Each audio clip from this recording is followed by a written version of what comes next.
वालेकुम वरहमतुल्लाहि वबरकातुहू। ज़कात की कुछ मसाइल जो हर मुसलमान को पता होने चाहिए।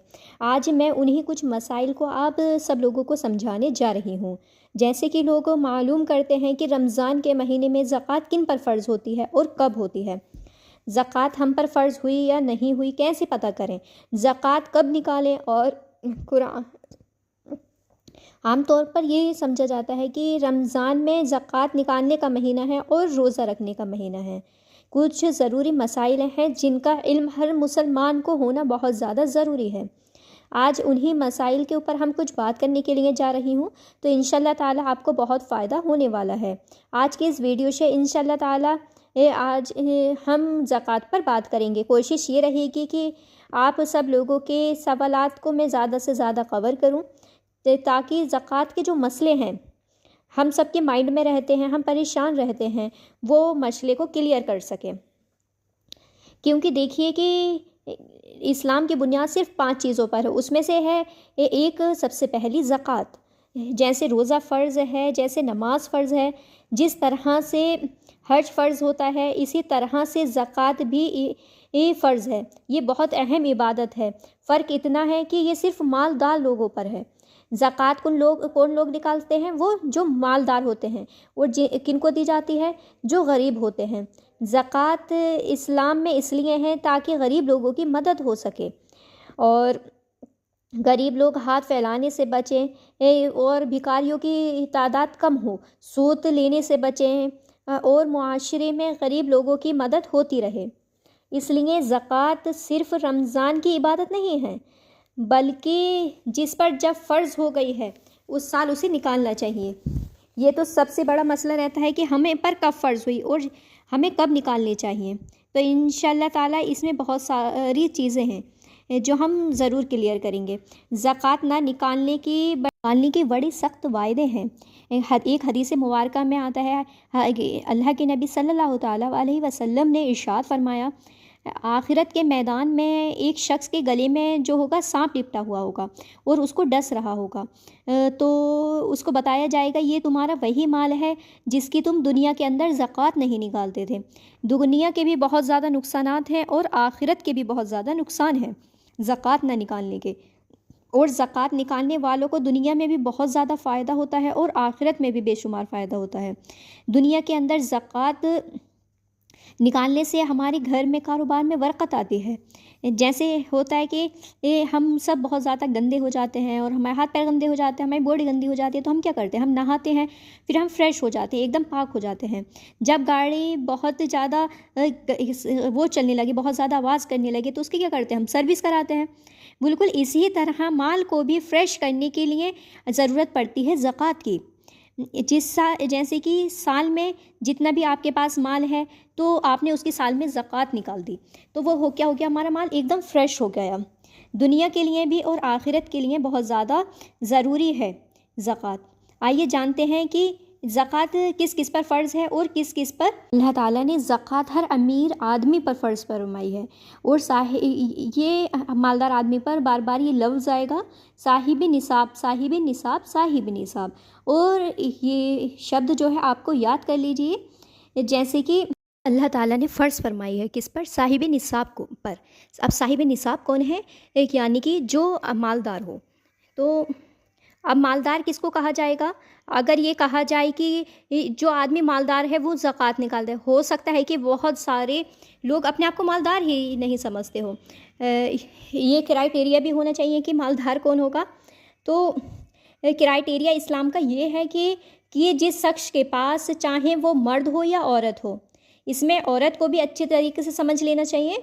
जैसे कि नमाज औरतों पर भी फ़र्ज़ है और मर्दों पर भी फ़र्ज़ है, कि रोज़ा औरतों पर भी फ़र्ज़ है और मर्दों पर भी फ़र्ज़ है। इसी तरह से ज़कात भी औरतों पर भी फ़र्ज़ होती है और मर्दों पर भी फ़र्ज़ होती है। तो जो साहिब निसाब होगा उसके ऊपर ज़कात फ़र्ज़ होगी। अब साहिब निसाब किसको कहते हैं, इस बात को समझ लीजिए। जिसके पास भी उसके हैंड में, उस यानी कि उसके हाथ में इतना अमाउंट है जिसमें 52.5 तोला चांदी आता है। 52.5 तोला चांदी कितने का होगा? जैसे कि लगभग कि 52.5 तोला चांदी जो होती है हमारी 50,000 के आसपास हो जाती है।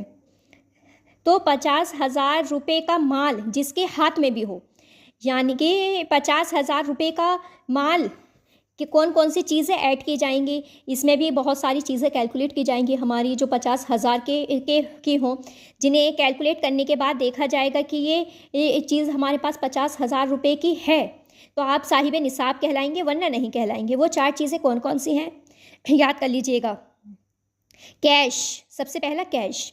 कैश आपका किस फॉर्म में भी हो, चाहे आपका कैश यानी कि कैश हो, बैंक में हो तो वो भी कैश ही कहलाएगा, यानी कि वो भी कैलकुलेट होगा, या आपने कोई पॉलिसी कराई रखी है तो वो भी ऐड होगा। तो यानी कि आपके पास कोई भी फॉरेन कंट्री की कोई करेंसी वगैरह है तो इसमें वो भी ऐड होगी। किसी भी सूरत में आपके पास कैश है यानी कि पैसा है तो वो आप प्लस कर लें यानी कि ऐड कर लें। नंबर 2 सोना, आपके पास जितना भी सोना है उसको जोड़िए। नंबर 3 चांदी, आप अपनी चांदी को कैलकुलेट कीजिए। नंबर 4 बिजनेस का सामान, आप जिस चीज़ का बिजनेस कर रहे हैं, मान लीजिए जैसे कि आपकी परचून की दुकान है तो आप दुकान में जितना भी सामान है उसे ऐड कर लीजिए। आप यानी कि आपका कपड़े का शोरूम है तो आपके शोरूम में जितना भी कपड़ा है, जिस चीज़ का भी आपका बिजनेस है वो भी काउंट होगा। तो इन 4 चीज़ों पर कैलकुलेट करना होता है कैश, नंबर 2 सोना, नंबर 3 चांदी और नंबर 4 बिजनेस का सामान। इन चारों चीज़ों को कैलकुलेट करने के बाद आपको कितने भी कर्ज अदा करने हैं, मान लीजिए आपको बिजली का बिल देना है और आपके जो भी दुकान में काम कर रहे हैं उस लेबर को पैसा देना है, उनकी सैलरी देनी है, सब माइनस कर लीजिए। आपको जितना भी कुछ देना है माइनस करने के बाद आपको देखना है कि अब आपके पास कितना अमाउंट रह गया है। अब आपके पास जो अपने हाथ में रह गया है, 4 चीज़ें हैं तो 4 चीज़ों को लगा के, 3 चीज़ें हैं तो 3 चीज़ों को लगा के, 2 हैं तो 2 ऐड कीजिए, 1 है तो 1 ऐड कीजिए, कुल मिला के कि 4 हैं तो 4, 2 हैं तो 2 या 1 है तो 1 ही का। यानी कि इन 4 चीज़ों में से आपके पास जितना भी हो उन्हें उसे कैलकुलेट करिए। अब अगर आपके पास 52.5 तोला चांदी के बराबर पैसा या कोई भी चीज़ है आपके हैंड में है तो आपके ऊपर ज़कात है, अगर इतना नहीं है तो आपके ऊपर ज़कात नहीं है। यानी अगर आपके पास 52.5 तोला चांदी के बराबर माल आपके हाथ में है तो आप कहलाएंगे साहिब निसाब, यानी कि आप साहिब निसाब हैं, आप मालदार हैं शरीयत के हिसाब से। और अगर इतना माल आपके पास नहीं है, 40,000 रुपये हैं, 30,000 रुपये हैं, 52.5 तोला चांदी जो है उतना अमाउंट आपके पास नहीं है तो आप साहिब निसाब नहीं कहलाएंगे, यानी कि आपके ऊपर ज़कात फ़र्ज़ नहीं है। तो ज़कात किस पर फ़र्ज़ होती है? पहला मसला, जो शख्स साहिब निसाब हो तो उसके पास ज़कात फ़र्ज़ होती है। दूसरा ये कि कब हम पर फ़र्ज़ होगी। जैसे कि लोग समझते हैं कि रमज़ान में ही ज़कात निकालनी चाहिए, रमज़ान का महीना है ज़कात निकालनी है, ऐसा नहीं है। हम ज़िंदगी में जब पहली बार साहिब निसाब होते हैं यानी कि मालदार होते हैं, आपकी जॉब लग जाए, जॉब लगने के बाद आपकी पहली सैलरी 1 फरवरी को आई या रबीउल अव्वल को आई, या आपकी पहली सैलरी थी 50,000 या 1 लाख, तो आप लाइफ में फ़र्स्ट टाइम जब साहिब निसाब बने तो वही आपकी डेट अब ज़िंदगी भर मरते दम तक ज़कात का हिसाब लगाना आप पर फ़र्ज़ है। मान लीजिए आप ज़िंदगी में पहली बार साहिब निसाब 1 रबीउल अव्वल को बने। अब 1 रबीउल अव्वल को आपका साहिब निसाब बनने की डेट है। अब ठीक 1 साल बाद जब 1 रबीउल अव्वल आएगा, इस 1 रबीउल अव्वल को आपको ज़कात की कैलकुलेशन करनी होगी। कैलकुलेशन में क्या करना है, आपके पास आपके हैंड में कितना पैसा है और इस पर कितनी ज़कात फ़र्ज़ बन रही है। माना कि 1 साल 1 रबीउल अव्वल आया, आपने हिसाब लगाया, आपके पास 1 लाख रुपए थे, आपका 1 लाख रुपए में 2.5% के हिसाब से ज़कात निकाली जाती है। जैसे कि 1 लाख रुपए में 2,500 रुपये हो गए। क्लियर है? तो अब लोग रमज़ान में ही ज़कात क्यों निकालते हैं? उसकी बड़ी वजह यह है कि आम तौर पर लोगों को ये पता नहीं होता कि वो ज़िंदगी में पहली बार की साहिब निसाब कब बने थे, यानी कि वो अमीर कब हुए थे। उनकी फ़िक्र आई, उन्हें याद ही नहीं है, कोशिश कर रहे हैं याद करने की पर याद ही नहीं आ रहा है। तो आप रमज़ान के कोई एक डेट फ़िक्स कर लीजिए, एक डेट फिक्स करना बहुत ज़्यादा ज़रूरी। ऐसा नहीं है इस साल हमने पहले रमज़ान को ज़कात दे दी, फिर कैलकुलेट की, फिर हमने पिछले साल 10 रमज़ान को कैलकुलेट करके ज़कात दे दी, फिर उससे पिछले साल हमने 30 रमज़ान को ज़कात दे दी। ऐसा नहीं करना है। हमें एक डेट फिक्स कर लेंगे, जैसे कि पहला रमज़ान को हमने ज़कात दी, तो आप अपनी ज़िंदगी में हर साल एक रमज़ान को ही ज़कात कैलकुलेट कर कर ज़कात दे दें। ज़कात को कैलकुलेट कर कर यही सब चीज़ें जोड़ी जाएंगी। सोना है तो सोने को रखिए, चांदी है तो चांदी को रखिए, बिजनेस का सामान है तो इसे भी रखिए, कैश कितना है वो भी लिखिए। ये सारी इस चारों चीज़ों को कैलकुलेट करिए और आप देखिए कि आपके पास कितना आपके हाथ में है। मान लीजिए 2 लाख रुपए हैं, आपको देना कितना है, 1 लाख रुपए। तो 1 लाख रुपये माइनस करिए, अब 1 लाख रुपये रह गए आपके पास, तो इस 1 लाख रुपये का 2.5% ज़कात निकाल लीजिए। इतना क्लियर है? मुझे उम्मीद है कि आपको इतना क्लियर हो गया होगा। तो रमज़ान में ज़कात इसलिए निकालते हैं क्योंकि उनको ये याद नहीं होता कि वो ज़िंदगी में साहिब निसाब कब हुए थे, कि ज़िंदगी में जब भी टाइम हुआ, हम जिस टाइम हम साहिब निसाब हुए, यानी कि हमारे पास पैसा आना शुरू हुआ, तो हमें उसी डेट में अगले साल को ज़कात निकालनी चाहिए। तो वो हमारे ऊपर, उसी दिन से हमारे ऊपर ज़कात फ़र्ज़ हो जाती है। अब ज़कात हम पर फ़र्ज़ हुई या नहीं हुई ये कैसे पता चलेगा? तो इसको पता करना बहुत ज़्यादा आसान है। कैसे आसान है? आप एक डायरी लीजिए, डायरी लेने के बाद आप उस पर अपना ये लिख लीजिए कि आपके पास कितना कैश है। मान लीजिए आपके पास कैश है 20,000 रुपये, 20,000 रुपये लिख लिए एक साइड को। सोना देखिए, सोना कितना है, कि सोना हमारे पास 20,000 रुपये का है, तो उसे 20,000 रुपये को भी ऐड कर लीजिए। चांदी देखिए, चांदी कितना है हमारे पास, 20,000 रुपये की है, तो उसे 20,000 को भी साइड कर लीजिए। आपके पास बिजनेस का जितना सामान है, मान लीजिए 20,000 का है, उसे भी लिख लीजिए। आपके बैंक अकाउंट में कितना हमारा अमाउंट है, तो उसे भी 20 लाख लिख लीजिए। तो हमारा मान लो टोटल 1 लाख रुपये हो गया, तो उसे 1 लाख रुपये को एक साइड रख लीजिए। यानी कि चांदी है आपके पास, किसी के पास, उस चांदी का भी अमाउंट लिख लीजिए कितने का है। मान लीजिए हमारे पास चांदी नहीं है, तो उसे चांदी को माइनस कर दीजिए। हमें जुड़नी नहीं है, हमारे पास सोना है और हमारे पास कैश है, तो सोना और कैश को प्लस कर लीजिए। चांदी और बिजनेस का सामान है, तो चांदी और बिजनेस का सामान को ऐड कर लीजिए। आपके पास जो भी कीमती सामान है, यानी कि जो 50,000 से ऊपर है, वो ऐड होगा। तो ये 4 चीज़ें हों या 3 चीज़ें हों या 2 चीज़ें हों या 1 चीज़ हो, आप ये अपनी डायरी में नोट कर लीजिए। मान लीजिए आपके पास सब जो सामान है वो 1 लाख रुपए का है। अब आपके ऊपर ये देखिए कि आपके पास कर्जा कितना है। मान लीजिए आपका दुकान का किराया देना है, बिजली का बिल देना है, किसी लेबर को पैसे देना है, मतलब आपका जो भी किसी का कर्जा है तो आपको वो देना है। तो इसमें से आप वो माइनस करेंगे सबसे पहले। मान लीजिए 1 लाख रुपए में से आपके पास 50,000 रुपये का जो कर्जा था वो चला गया, जो उधारी थी आपके पास वो चली गई, अब बचा 50,000 रुपये। अब 50,000 रुपये आपके पास हैं, आपके हाथ में। अब आपको ये देखना है कि 50,000 रुपया इतना अमाउंट है जिससे मैं 52.5 तोला चांदी मार्केट से खरीद सकता हूँ या खरीद सकती हूँ। चांदी का रेट देखिए, उस वक्त आपने देखा कि 52.5 तोला चांदी मार्केट में आ रही है 45,000 की। आपके पास तो 50,000 रुपये है, मतलब आप साहिब निसाब हैं और आपके पास माल है, तो आपके ऊपर ज़कात फ़र्ज हो गई है। कितनी हो गई है? 2.5% के हिसाब से 1250। कितने हो गए इसके? 1250 हो गए। ज़कात कब निकालनी चाहिए? तो इस सिलसिले में भी ये याद रख लें कि ज़कात निकालने का यही है कि आप ज़कात का हिसाब लगाएं, और ज़कात का हिसाब लगाने के बाद जैसे कि आपके ऊपर ज़कात 1 लाख रुपये पर फ़र्ज़ है 2,500, उस वक्त आपके पास नहीं है, तो आप ज़कात तो दे तो कभी भी सकते हैं। आप रमज़ान के बाद भी ज़कात दे सकते हैं, रमज़ान से पहले भी ज़कात दे सकते हैं, 2 महीने बाद भी ज़कात दे सकते हैं। आप ज़कात तो दे भी कभी सकते हैं, पहले भी दे सकते हैं। मान लीजिए पूरे साल आप गरीबों की मदद करते रहते हैं, ज़कात के लिए आप ऐसा करते हैं कि याद रख लीजिए कि मैंने पूरे साल इतनी ज़कात दे दी, लेकिन ज़कात का हिसाब लगाने की एक डेट मुकर्रर कर लीजिए।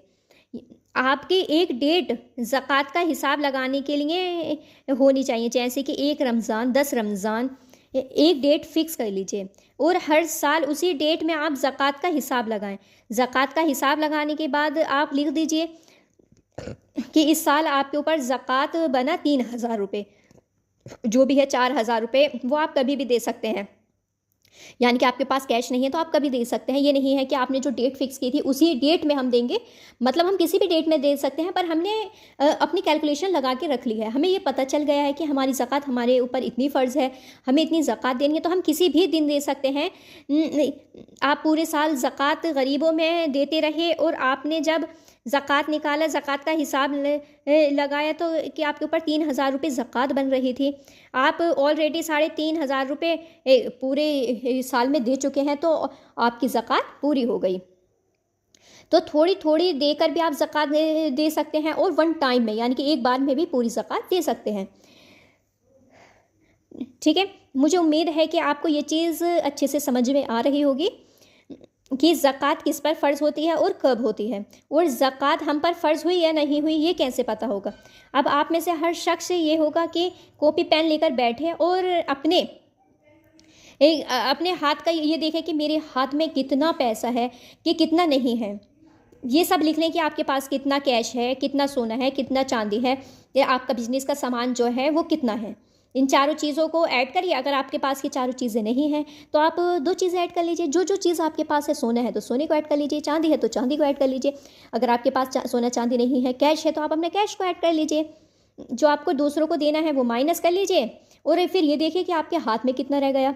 अगर आपके हाथ में वो यानी कि 52.5 तोला चांदी के हिसाब तक पहुंच रहा है तो आप साहिब निसाब हैं, यानी कि आप अमीर हैं कि 52.5 तोले चांदी जितने भी की आ रही है आपके इलाके में, इसके बराबर आपके पास नोट है या नहीं है, तो आपके ऊपर ज़कात फ़र्ज़ है। अगर इतना नहीं है तो आपके ऊपर ज़कात नहीं है। अच्छा, ज़कात मान लीजिए एक रमज़ान को आप हिसाब लगा रहे हैं, तो पूरे साल आपने क्या खाया, क्या पिया, क्या खर्च किया, ये मैटर नहीं करता, ये कैलकुलेट नहीं होगा। वो जो ज़कात का हिसाब लगाने की डेट है, उस डेट में आपके हाथ में कितना मैटर था, ये मैटर करता है। देखिए अल्लाह कितना मेहरबान है। अल्लाह पूरे साल में हम जो खर्च कर रहे हैं, जो चीज़ हम खरीद रहे हैं, बेच रहे हैं, टैक्स टैक्स टैक्स पर अल्लाह कितना मेहरबान है कि पूरे साल में तुमने जो भी किया इससे कुछ मतलब नहीं है, पर तुम्हारे एक साल में जब ज़कात का हिसाब लगाने वाले दिन तुम्हारे हाथ में कितना है तो उसका ज़कात कैलकुलेट होगा। वो भी जो आपको देना है कल परसों तरसों, वो भी माइनस कर दो। जो भी किसी का आपको कर्ज़ा देना है वो भी माइनस कर दो। तो ये ज़कात के कुछ ज़रूरी मसाइल थे जो मैंने आपको बताए। मुझे उम्मीद है कि आपको अच्छी तरीके से समझ में आ गए होंगे। ये कुछ बुनियादी मसले थे। अब आप इस वीडियो के कमेंट बॉक्स में आप ज़कात से मुताबिक जो चीज़ें समझ में आ रही हैं और जो चीज़ें समझ में नहीं आ रही हैं, आप कमेंट करके पूछ सकते हैं। इंशाल्लाह वीडियो को ज़्यादा से ज़्यादा शेयर करें ताकि आपके भी दोस्तों को, घर वालों को, रिश्तेदारों को, सबको पता चल सके कि हम पर ज़कात फ़र्ज़ हुई है या नहीं है, हमें ज़कात इस साल देनी है या नहीं है, हम ज़कात कैसे निकालें, ज़कात को कैसे कैलकुलेट करें, कितनी ज़कात देनी है। कोई भी इस्लामिक किसी भी इस्लामिक चीज़ को फैलाते हैं तो वो हमारे लिए सदकाए जारिया बनता है, जिसका सवाब हमें दुनिया में भी मिलता है और आखिरत में भी मिलता है। तो इस वीडियो को ज़्यादा से ज़्यादा शेयर करें ताकि उन्हें पता चल सके कि हम पर ज़कात फ़र्ज़ है या नहीं है। Thanks for watching. अल्लाह हाफ़िज़।